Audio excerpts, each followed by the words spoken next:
farewell note. My confession, if you will.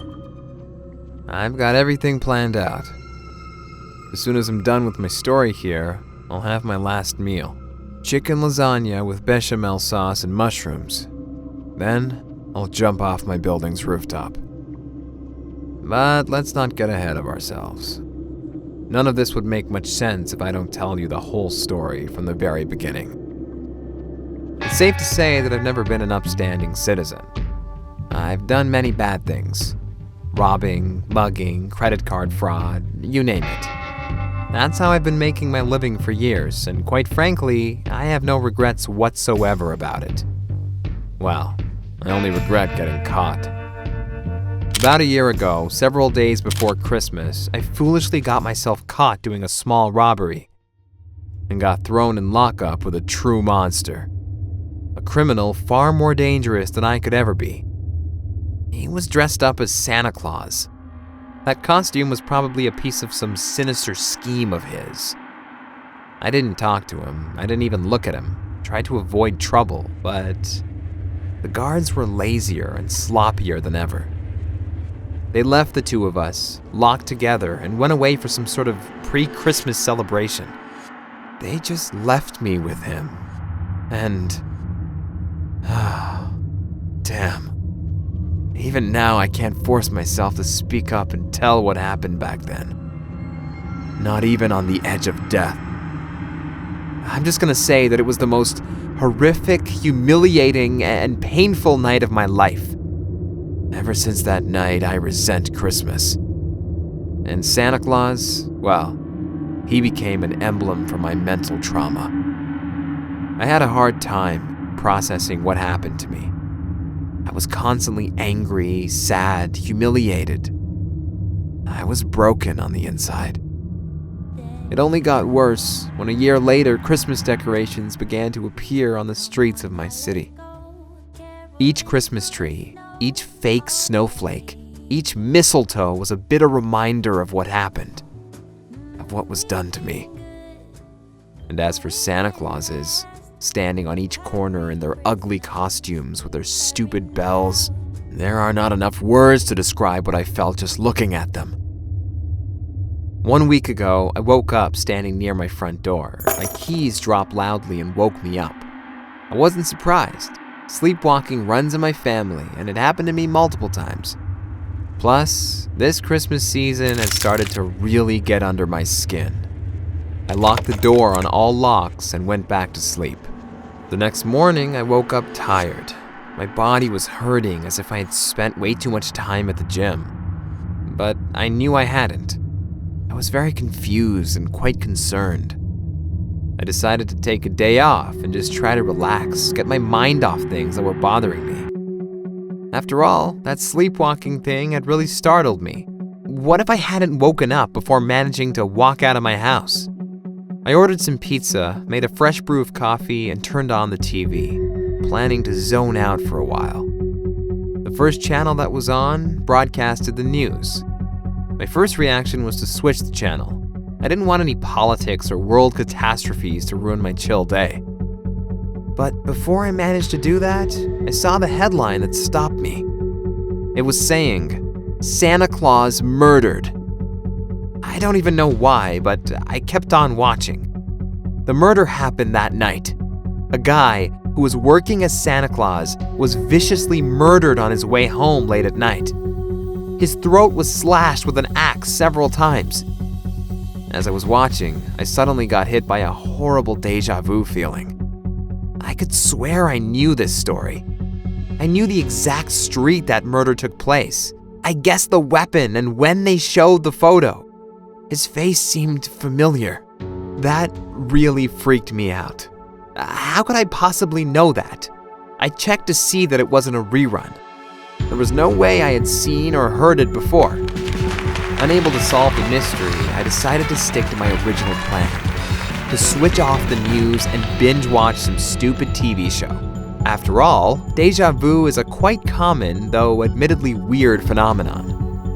It is possible that I'm just reading too much into it, I thought to myself, and switched the channel. I spent a lovely day without a care in the world and went to sleep more peacefully than I'd been in weeks. However, the morning after, I woke up not only tired, but also dirty, as if I had rolled around on some dusty ground. Did I sleepwalk again? Did I go outside? Those were the questions that I was too scared to ask myself. I took a quick shower and went on with my business. I had some stuff I needed to take care of. I didn't make it very far from my door when I accidentally overheard a conversation. Two middle-aged men were walking in front of me and discussing something that caught my attention. Have you heard? That Santa Claus murderer killed again. Really? Oh my God, I'll be damned if this isn't the most ridiculous serial killer there's ever been. Yeah, exactly. I wonder what poor Santa ever did to that sick freak. Gave him the wrong toy? They both laughed. I froze where I stood. Their words triggered a hideous vision in my head. It was from the first-person point of view, as if it was a memory of mine. I saw a man, dressed as Santa Claus, running away from me. It wasn't the same man that I saw in the news yesterday, but he seemed familiar. And he was scared, very scared. I buried my head in my hands, trying to banish this terrible image from my mind. But I couldn't. The man fell on the ground. An axe hit across his neck. He yelled, and his scream reverberated in my ears. Another hit of the axe, and another one, and another one, until he stopped moving. The image of this Santa Claus lying in the pool of his own blood burnt into my brain. His dead eyes staring at me, his face deformed in a grimace of terror and suffering. It was unbearable. It wasn't going away.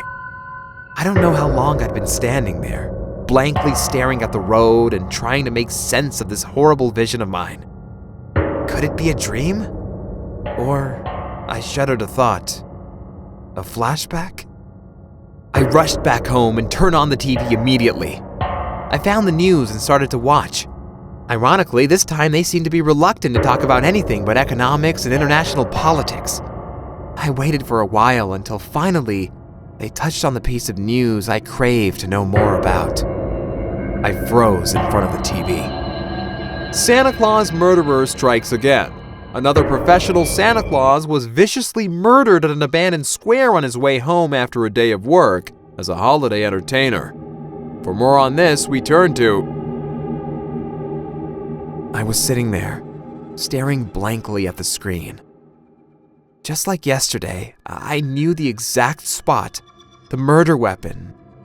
And as for the man himself, that was the one that I saw in my vision. Now I had no doubts that it was an actual memory. This realization made my skin crawl. I remember I was horrified up to the point where my body couldn't hold it in. I rushed to the toilet and threw up. I was shaking. I was cold. It felt as if my body simply stopped functioning out of fear and severe stress. I tried to prevent myself from sleeping, but as the second day of sleep deprivation went by, I realized that it wasn't such a good idea.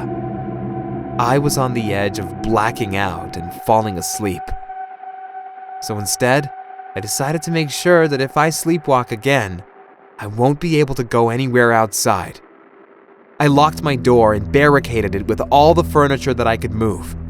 I put handcuffs on myself and hid the key in my bedside table. I sighed with relief. I could never sleepwalk through all of those restraints. It was impossible. I was sure of it. When I woke up the next morning, I saw to my horror that all the furniture was back in its original position, and the door lay wide open. As my eyes slowly came into focus, I looked down at myself, and right beside me was a cold, bloody axe, staining my clothes and sheets. I couldn't hold the scream of horror in. It seemed as if my subconsciousness turned against me, and it was making a point by not hiding the weapon like the nights before. as if it was telling me to sit back and watch it avenge me. Avenge us. I'm not an easily scared man, but this powerless feeling of being unable to control yourself, not knowing what your body will do to you the second you close your eyes, it made me uncontrollably cry from fear. I didn't turn on the TV. I didn't need to. This time I could remember everything that happened quite clear. Me getting the axe hidden in the closet, me going outside, me searching the streets for another victim and finally finding him. He was drunk, barely standing on his feet, unable to even try to run away or protect himself. It didn't stop me. Right now, as I'm sending this message into the internet to tell the world my true story, I haven't been sleeping for 3 days in a row. I've made my decision. I have to end my life before I fall asleep.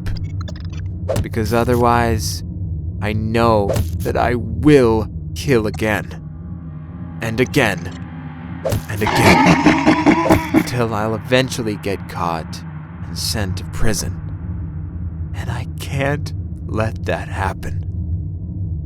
So instead, I'll pour myself a glass of wine, taste my delicious lasagna, and pray that I don't black out before I can carry out the sentence of my own making.